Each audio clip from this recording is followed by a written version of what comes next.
سے پہلے تمام حاضرین محفل، معزز اساتذہ کرام، افسران بالا، بھائی ظفر اقبال حیدری صاحب، بھائی ہارون رشید، ان سے تو یہ میرے سینئر ہیں، آج ان سے ملاقات ہوئی ہے تو بہت اچھا لگ رہا ہے کہ گورنمنٹ کالج جھنگ میں ہم دونوں اور کچھ اور لوگوں کی ایک ٹیم ہوا کرتی تھی جو مختلف اداروں میں جا کے مشاعرہ کرتے، اور سر ڈیبیٹر بہت اچھے رہے. تو میں ان کا اس معاملے میں اس زمانے میں بھی جونیئر تھا اور آج بھی اپنے آپ کو ان کا جونیئر ہی سمجھتا ہوں. یہ سٹیج کے بادشاہ ہیں. میں تو شاعری وائری کرتا رہا اور یہ تقریریں بہت اچھی کرتے تھے، اور آج بھی ان نے جب گفتگو کی ہے تو اندازہ ہو رہا تھا کہ واقعی یہ بہت اچھے ڈیبیٹر رہے ہیں. بھائی آصف جب میری طرف 2-4 روز قبل آئے، میں نے کہا کہ جو سننے والے ہیں ان کا کیا ذہنی معیار ہے، کس قسم کے اسٹوڈنٹ ہیں، مطلب کیا لوگ. انہوں نے کہا ہمارے اسٹوڈنٹ کا ایک طرح کے ہم چاہتے ہیں تھوڑی سی تربیت ہو کہ بیٹا اس طرح کی بھی کوئی تقریب ہوتی ہے، کتابوں کی تقریب رونمائی یا پذیرائی ہوتی ہے. تو میں نے کہا کہ ٹھیک ہے، پھر اسی حساب سے تھوڑا سا. تو بیٹا بات یہ ہے، میں پہلے اپنے ان بچوں سے بات کرنا چاہوں گا جنہوں نے کل اس طرف آنا ہے، اسٹیج پہ آنا ہے. ہمارے ہاں تھوڑا سا آواز کم کیجیے گا تاکہ مناسب سب کو کانوں پہ سما خراشی نہ ہو. بچپن میں ہم ایک بات سنا کرتے تھے، جب بھی کوئی شرارت کرتے تھے، اسکول میں شرارت کرتے تھے تو استاد کہتے تھے کہ گھرویوں سے کیا آندے ہو، اور گھر میں شرارت کرتے تھے تو گھر والے کہتے تھے اسکولوں گھروں، یعنی الٹ ہو گیا ساری. اسکول میں ٹیچر کہتے گھرویوں سے کیا آندے ہو، گھر کرتے تھے تو کہتے استاد یہ پڑھایا نہیں. تو بیٹا تعلیم کے ساتھ جو ایک لفظ جڑا ہوا ہے تعلیم و تربیت، شومی قسمت کے اب تربیت تو بالکل ہی ختم ہوتی جا رہی ہے، اور اسی وجہ سے ہم اخلاقی گراوٹ کا بھی شکار ہو رہے ہیں، اور ہم ایک اچھی قوم بن کے دنیا کے نقشے پہ نہیں ابھر رہے. اس کی مین وجہ یہ ہے کہ ہمارے پاس تعلیم تو آتی جا رہی ہے، تربیت ہمارے ہاتھوں سے نکلتی جا رہی ہے. اور تربیت کون کرتا ہے؟ یہ 2 ادارے ہیں، ایک آپ کا گھر کا ماحول ہے اور ایک آپ کا یہ تدریسی ماحول ہے جہاں اس وقت آپ موجود ہیں. گھر کے ماحول کی میں چھوٹی سی ایک مثال دوں گا کہ میں نے جب میٹرک کیا، میرے گھر کے حالات اتنے اچھے نہیں تھے اور میں نے ایف اے پرائیویٹ کیا تھا. میرے والد صاحب اب اس دنیا میں نہیں رہے، تو میں اپنے والد صاحب کو یاد کرتے ہوئے اپنے اسٹوڈنٹس کو کہا کرتا ہوں کہ بیٹا میں تو اس وقت میٹرک تھا، 15-16 سال میری عمر تھی. اگر میرے والد کو یہ شعور نہ ہوتا کہ میں نے اس کو پڑھانا تو وہ مجھے کسی کپڑے کی دکان پہ کھڑا کر دیتے، وہ مجھے سبزی کی ریڑھی لگا کے دے دیتے، مجھے کسی جنرل اسٹور پہ کھڑا کر دیتے، تو آج میں عمران ظفر پومی سے ڈاکٹر عمران ظفر نہ ہوتا. تو یہ میرے والد کا مجھ پہ احسان ہے. اس کا شعور تھا. انہوں نے کہا بیٹا میں دہاڑیاں کروں گا، مزدوریاں کروں گا. میرے والد نے یہ تھانہ جو ہے اس کی دیواروں پہ سفیدیاں کی، میرے والد نے رکشے چلائے. اس نے کہا کہ نہیں میں نے اپنے بچوں کو پڑھانا ہے. ہم 3 بھائی ہیں، بڑا امان اللہ خان وہ انگریزی ہیں، جدہ انٹرنیشنل یونیورسٹی میں پڑھاتے ہیں. ان سے چھوٹا عطا اللہ سر جانتے ہیں، وہ بھی انگریزی ہیں، اور میں سب سے چھوٹا. تو یہ ہے گھر کے ماحول کی بات. وہ ہمیں باہر، میں ملہ باغ والا میں رہتا تھا تو ماحول اچھا نہیں تھا. وہ کہا کرتے تھے کہ جب کماتے ہم ہیں، کھلاتے ہم ہیں، تربیت محلے والے کیوں کریں. تو ہمیں باہر نہیں کھیلنے دیتے تھے. جب بھی گھر کے لیے کوئی چیز لائے ہمیشہ ٹیبل لیمپ لے کے آئے، پڑھنے کی کتابیں لے کے آئے. 5-6 جماعتیں پڑھے ہوئے تھے لیکن ہمیشہ وہ ہمیں کلام اقبال پڑھ کے سناتے تھے. اور میں نے زندگی میں ایک شخص کو کلام اقبال پڑھتے ہوئے روتے ہوئے دیکھا، وہ میرے والد صاحب تھے. وہ 3-4 شعر کے بعد رونے لگ جاتے تھے. اتنا نرم ان کا دل تھا کہ وہ آگے پڑھ نہیں سکتے تھے. تو یہ ہے گھر کا ماحول جو آپ کو آگے لے کے جاتا ہے. اور اب میں آتا ہوں سکول کے ماحول کی. آپ نے علامہ اقبال کا نام سنا ہے، اور ان کے والد صاحب جب آپ لکھتے ہیں تو آپ کہتے ہیں ان کے والد کا نام صوفی نور محمد تھا. صوفی نور محمد تو اب ہم کہتے ہیں نا، اس زمانے میں انہیں کوئی صوفی نور محمد اتنی عزت سے نہیں کہتا تھا، نورا کہتا تھا.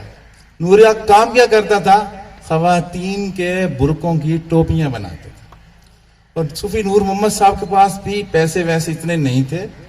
وہ بھی اپنے بچے محمد اقبال کو 5ویں 6ٹھی سے سکول سے نکلوانا چاہ رہے تھے. انہوں نے کہا تھا بس حساب کتاب کر لے گا اور چلے. تو ان کے ٹیچر نے آ کے کہا کوئی نوریا تینوں پتہ ہی نہیں تیرے گھر ہیرا ہیرا. یہ علامہ اقبال جو بنا جا کے، ڈاکٹر محمد علامہ اقبال جس کو شاعر مشرق کہا گیا، اور ایران میں علامہ اقبال کے نام پہ روڈز ہیں، وہ اس کو اقبال لاہوری کہتے ہیں. اس کو اقبال کو علامہ اقبال بنانے والی ایک ذات تھی، مولوی میر حسن. تو مولوی میر حسن نے پہچان لیا تھا کہ اس بچے میں اتنا سپارک ہے کہ یہ کچھ کر سکتا ہے، ورنہ وہ بچہ ضائع ہو جاتا اس زمانے میں، بس بیچارہ چھوٹی موٹی دکان وان کرتا اور ختم ہو جاتا. تو علامہ کو پہچانا کس نے؟ اس کے استاد نے.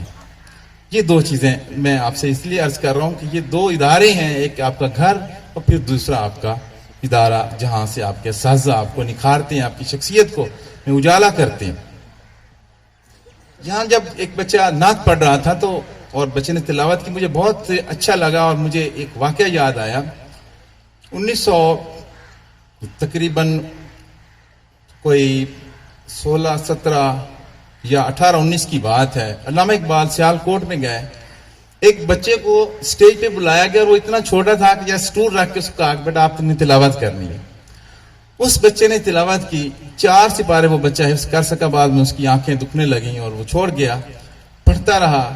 اس کو بھی مولوی میر حسن نے پڑھایا تھا اور وہ بچہ بڑا ہو کے دنیا کے بہترین شاعروں میں ایک شاعر بنا، انگریزی کا پروفیسر بنا، اور آج دنیا اس کو فیض احمد فیض کہتی ہے. تو یہ سٹیج ہے جس نے فیض کو بنایا. آپ یہاں پہ آئے بیٹا، مجھے بہت اچھا لگا. سٹیج آپ کو، یہ تربیت گاہ ہے، یہ ادارہ، اس کی ایک ایک جگہ آپ کے لیے تربیت گاہ. آپ گراؤنڈ میں ہیں، وہاں بھی آپ تربیت حاصل کر رہے ہیں. آپ کلاس میں ہیں، وہاں بھی آپ کی تربیت ہو رہی ہے. آپ سٹیج پہ ہیں، یہاں بھی آپ کی تربیت ہو رہی ہے. اور جو خلا اس عمر میں رہ جاتا ہے وہ ساری زندگی پورا نہیں ہوتا. میں نے میٹرک ایف اے تک کبھی سٹیج پہ میں نہیں گیا تھا، مجھے اس کمی کا احساس رہتا ہے. میں نے بی اے میں جا کے یہ کام شروع کیا اور پھر رونڈر کالج لاہور میں پڑھا تو وہاں میں نے یہ کام کیا. لیکن وہ مجھے لگتا ہے کہ اگر میں سکول دور میں سٹیج پہ آیا ہوتا تو شاید میں بھی ہارون بھائی کی طرح سٹیج پہ بہت کھل کے اور جتنی دیر بات کرنا چاہتا ہوتا وہ میں کر لیتا. تو جی آپ بہت خوش قسمت ہیں کہ آپ کو ایسے اساتذہ ملے ہیں جو آپ کی تربیت کے لیے فکر مند رہتی ہیں. ایک چیز میں نے اور نوٹ کی ہے کہ ہمارے تعلیمی اداروں میں جب آرٹس کے لوگ آتے ہیں یا فنون لطیفہ سے محبت کرنے والے لوگ آتے ہیں تب ادارے زیادہ ترقی کرتے ہیں. اساتذہ کے نام سے میں 2 نام ضرور لوں گا. دیوان الیاس نصیب صاحب ہمارے مشترکہ استاد ہیں، انہوں نے بچوں کو بہت پرموٹ کیا. جھنگ میں کوئی ایسا شخص نہیں ہوا جو ان کو نہ جانتا. حسن محمود اقبال صاحب، ابوبکر صدیقی صاحب، دیوان الیاس نصیب صاحب، ایسے نام تھے. تو اسی طرح میں واپس آ رہا ہوں کہ ہمارے ہاں جو ہے کیا بات کر رہا تھا میں، سوری، اساتذہ نے ہمیں بہت کچھ دیا ہے اور یہ جو کمیاں آپ کے اندر رہ جاتی ہیں وہ پھر پوری نہیں ہوتی. تو آپ لوگ، میں یہ عرض کر رہا تھا کہ جب آرٹس سے یا فنون لطیفہ سے محبت کرنے والے لوگ آتے ہیں تو پھر ادارے بہت ترقی کرتے ہیں. آپ گورنمنٹ کالج جھنگ کے جو پرنسپلز کی لسٹ ہے اس میں جا کے دیکھیں، جب تقی الدین انجم جیسے لوگ تھے، عبدالستار چاولہ جیسے لوگ تھے اور سمیع اللہ قریشی صاحب جیسے لوگ تھے، تب ہمارے کالج کے جو وہ پرنسپل آفس تھا ٹرافیوں سے بھرا ہوا ہوتا تھا اور پورا پاکستان جانتا تھا کہ جھنگ میں کوئی ادارہ ہے جس کا نام گورنمنٹ کالج جھنگ ہے. اور وہاں کے بچے، یہاں کے بچے پورے جھنگ کی نمائندگی پورے پاکستان میں کیا کرتے تھے. تو اس ادارے کے لوگ بہت خوش قسمت ہیں. تو یہاں آرٹس کے جو استاد ہیں اس وقت وہ موجود ہیں. ہاں، آپ بچوں کے لیے اقبال کا ایک شعر اور اس کے بعد تھوڑی سی بات آگے لے جاؤں گا کہ اقبال نے کہا تھا کہ خدا تجھے کسی طوفان سے آشنا کر دے. یہ اسٹوڈنٹس کے، طالب علم کے نام دعا ہے ان کی. خدا تجھے کسی طوفان سے آشنا کر دے کہ تیرے بحر کی موجوں میں اضطراب نہیں، اور تجھے کتاب سے ممکن نہیں، کتابی کیڑا ہے، تجھے کتاب سے ممکن نہیں فراق کہ تو کتاب خواں ہے مگر صاحب کتاب نہیں. تو آج کی یہ جو تقریب ہے یہ ہمارے دوست آصف شہزاد جماعتی صاحب کی ہے جو صاحب کتاب ہیں اور ایک نہیں 4 کتابوں کے مصنف ہیں. آصف شہزاد صاحب کی کتابیں نہ صحیح لیکن ان کے ٹائٹل آپ دیکھ رہے ہیں جس میں ان کی کتابیں جو ہیں ان کے نام لکھے ہوئے ہیں. ہمارے ہاں جو کہا جاتا ہے کہ اعلیٰ تعلیم کے لیے کس زمانے میں لوگ بیرون ملک جایا کرتے تھے، اب پوسٹ ڈاک کے علاوہ پوسٹ ڈاک بھی شاید آئندہ 2-4 سالوں میں شروع ہو جائے، وہ سب سے بڑی ڈگری ہے، یعنی ڈاکٹریٹ کے بعد بھی وہ ابھی پاکستان میں نہیں ہے، لیکن اس وقت سب سے بڑی جو ڈگری ہے وہ ڈاکٹریٹ کی ہے، یعنی پی ایچ ڈی ہونا، ڈاکٹر آف فلاسفی ہونا کسی بھی مضمون میں آپ ہو۔ تو جب آپ ایم اے کرتے ہیں اس کے بعد مزید تعلیم کے لیے آپ کو ایک تھیسس لکھنا پڑتا ہے، اور ایم اے میں بھی آپ لوگ لکھتے ہیں۔ اور ہمارے ہاں اب ڈگری جو ہے وہ اس طرح سے بن گئی ہے، جس طرح آپ اے ٹی ایم کارڈ ڈالتے ہیں، پاسورڈ دیتے ہیں، پیسے نکل آتے ہیں۔ اس وقت یونیورسٹی سے ڈگری لینا اتنا ہی آسان ہو چکا ہے، اور جب وہ لوگ کام کر کے باہر آتے ہیں ہم ان سے پوچھتے ہیں کہ یار یہ تھیسس تو دکھانا، وہ کہتا نہیں دکھانا نہیں ہے، بس ڈگری آپ دیکھ سکتے ہیں۔ وہ جو غالب کا مصرع ہے نا کہ کوئی پوچھے کہ یہ کیا ہے تو چھپائے نہ بنے، تو اب لوگ تھیسس لکھ تو لیتے ہیں لیکن چھپاتے نہیں، چھپاتے ہیں۔ چھپاتے کس لیے ہیں کہ ایک بہت بڑا ایک دبستان بنا ہوا ہے، اس کو کہتے ہیں دبستان، کینچی مار دبستان۔ کینچی مار دبستان کا کام کیا ہوتا ہے؟ 4 لائنیں وہاں سے کاٹی، 4 یہاں سے کاٹی، 5 صفحے وہاں سے اٹھائے، اور یونیورسٹی کے باہر ہی دکان بنا کے کہا کہ ہم سے تھیسس لکھوائیں۔ پہلے ہم سمجھتے تھے کہ کمپوز کروانا ہے، اب ہے لکھا لکھایا لے جائیں۔ تو اسی وجہ سے جو جامعات کا کام ہے وہ شک میں پڑ گیا ہے۔ اور پھر 2 طرح کی تحقیق ہوتی ہے، ایک سندی تحقیق ہے اور ایک غیر سندی تحقیق۔ سندی تحقیق وہ ہوتی ہے جو ایک چلے پھر بھی ایک لالچ ہے کہ مجھے الاؤنس ملے گا۔ اب تو لوگ بارملا کہتے ہیں کلاس میں جا کے ہم اس لیے ایم فل کر رہے ہیں کہ ہمیں 5000 الاؤنس ملے گا، ہم اس لیے پی ایچ ڈی کر رہے ہیں کہ ہمیں 10,000 الاؤنس ملے گا۔ میں نے 2005 میں ایم فل کیا تھا، اس زمانے میں الاؤنس کو کوئی وجود ہی نہیں تھا، 2009 میں شروع ہوا تھا، اس وقت میں پی ایچ ڈی کر رہا تھا۔ تو خلوص کے ساتھ کام کریں تو آپ کو اس طرح آج انہیں عزت مل رہی ہے، یہ ملتی رہتی ہے، تا عمر ملتی ہے، اور آپ کی دنیا سے جانے کے بعد بھی ملتی ہے۔ تو آصف صاحب نے جو کام کیا ہے، میں نے ان کے دونوں کام دیکھے، جو ایم اے کا بھی تھیسس ہے اور پھر ایم فل کا تھیسس ہے، کیونکہ یہاں آگے جو لوگ بیٹھے ہیں ان میں سے بہت سارے لوگ ایم فل ہوں گے یا ایم فل کر رہے ہوں گے، تو اس میں ایک چیز یہ دیکھی جاتی ہے کہ اگر آپ آج سے 30 سال پہلے کی تھیسس جا کے دیکھیں تو ایم اے کا تھیسس اس طرح کا ہوتا تھا جیسے ایم فل یا پی ایچ ڈی کا تھیسس ہے، اور آج کل کے پی ایچ ڈی کے تھیسس اس طرح سے لکھے جا رہے ہیں جیسے پچھلے زمانے میں ایم اے کا تھیسس ہوا کرتا ہے۔ لوگوں میں محنت کی عادت چلی گئی ہے، لوگ نگران کو جا کے کہتے ہیں سر جی کافی نہیں ہو گیا، 120 صفحے کافی نہیں ہے، 150 صفحہ کافی ہے، آپ اس سے زیادہ اور کمپوزر کو کہتے ہیں کہ کھلا کھلا لکھیں، لائنہ بدھا، کوئی اس طرح سے کہ یہ صفحے پورے ہوں ہماری جان چھوٹے۔ تو ایسے عالم میں کہتے ہیں نا کہ جس دیے میں جان ہوگی وہ دیا رہ جائے گا۔ تو آصف شہزاد صاحب نے معیاری کام کیا اور پھر اس کو کتابی صورت میں بھی لے کے آئے، تو اس پہ میں ان کو بہت بہت مبارکباد دیتا ہوں۔ ایک محقق کے لیے جب وہ کام کرتا ہے کچھ اصول ہیں، اگر وہ ان کی پاسداری نہ کرے تو پھر وہ اپنا تحقیقی مقالہ چھپاتا نہیں، چھپاتا ہے۔ مثال کے طور پہ اگر اس کی اس موضوع میں دلچسپی نہ ہوگی تو پھر وہ جان چھڑائے گا، صفحے پورے کرے گا اور ڈگری لے کے تھیسس لائبریریوں سے، یونیورسٹی کی لائبریری سے چوری کروا دیتا ہے کہ کل کو کوئی آ کے دیکھے کہ یار فلانے کا تھیسس اس موضوع پہ ہے، تو لائبریرین کہتا ہے جی معذرت چاہتے ہیں وہ اس کی کاپی یہاں موجود نہیں ہے، وہ ساری کاپیاں مصنف کے پاس ہی چلی گئی جاتی ہیں، مختلف طریقوں سے وہ چوری کروا لیتے ہیں۔ تو انہوں نے جس موضوع پر بھی قلم اٹھایا، پہلی بات یہ تھی کہ ان کے مزاج کا تھا، اور اس سے کام کرنے میں مزہ بھی آتا ہے اور کام بھی بہت جاندار ہوتا ہے۔ پھر محقق کا غیر متعصب ہونا اور غیر جانبدار ہونا یہ بہت مشکل کام ہوتا ہے، کیونکہ جب اس میں وہ دلچسپی لیتا ہے تو کام شروع کرتا ہے، اب اس کی جانبداری بھی اس کو کھینچتی ہے کہ بھئی میں اس کے خلاف کیسے لکھوں۔ اب میرے سامنے ظفر اقبال صاحب بیٹھے ہوں، میں ان کا خاکہ لکھنے لگوں، میں ان کی کتاب پہ مضمون لکھنے لگوں گا تو ساتھ ایک ایک لفظ کے پیچھے اور آگے جو ہے وہ ان کی میری یاری آ جائے گی، وہ مجھے کہے گی کہ محسن لکھ، مائب نہ لکھ، نبھا، ہو سکتا ہے ناراض ہو جائیں، یہ ناراض نہ ہو، مجمع میں کوئی اور ناراض ہو جائے۔ اتنا مشکل ہوتا ہے کہ جس کو آپ چاہتے ہوں اس کے محاسن بھی لکھیں اور اس کے مائب بھی لکھے. تو اس مشکل گھڑی سے بھی آصف صاحب نے بہت خوبصورتی سے اس گھڑی کو نبھایا, اور محاسن کے ساتھ ساتھ, بظاہر کتاب کا نام محاسن ہی ہے لیکن اس میں مائب بھی جہاں ان اختلاف رائے ہوا اس کا انہوں نے کھل کے اظہار کیا, اور یہ ایک بہت بڑی بات ہے.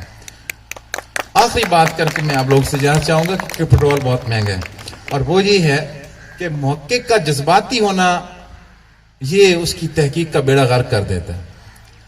اس کی تحقیق کی ایک علیحدہ زبان ہے, اس زبان میں ہی وہ لکھے گا. اس کو جو بھی اختلاف ہوگا وہ اسی مینرز میں لکھے گا, وہ اس کو جلسے والی زبان استعمال نہیں کرے گا. وہ بہت محتاط ہو کے اختلاف بھی کرے گا. دیکھیے ایک جملہ ہے کہ آج موسم بہت خراب ہے, ایک دوسرا جملہ آج موسم اچھا نہیں ہے. جملہ ایک ہی ہے لیکن خراب میں خرابی آ رہی ہے, ٹھیک ہے, اور اچھے میں اس کی خرابی بھی ہے لیکن ایک حسن بھی ہے. تو یہ ایک محقق کا کمال ہوتا ہے کہ وہ بات کرتے ہوئے جذباتی پن کا اظہار نہ کرے. اور آخری بات جو خاکہ ہمارے ہاں ہے یا یادداشتیں لکھنا, یہ بڑا مشکل مرحلہ ہے. کچھ ایسی ادب کی اصناف ہیں جن کو بظاہر بہت آسان سمجھا جاتا ہے لیکن وہ بہت مشکل ہوتی ہیں.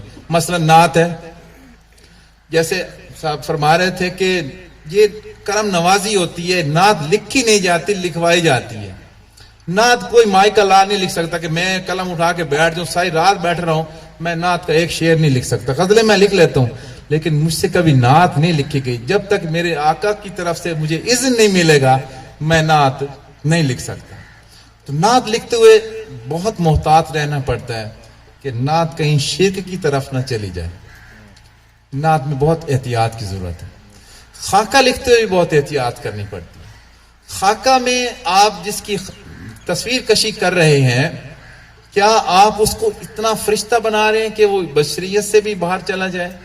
اس کو آپ نے انسان بھی رہنے دینا ہے, آپ نے اپنا جس کو آپ چاہتے ہیں وہ محبت بھی رہے.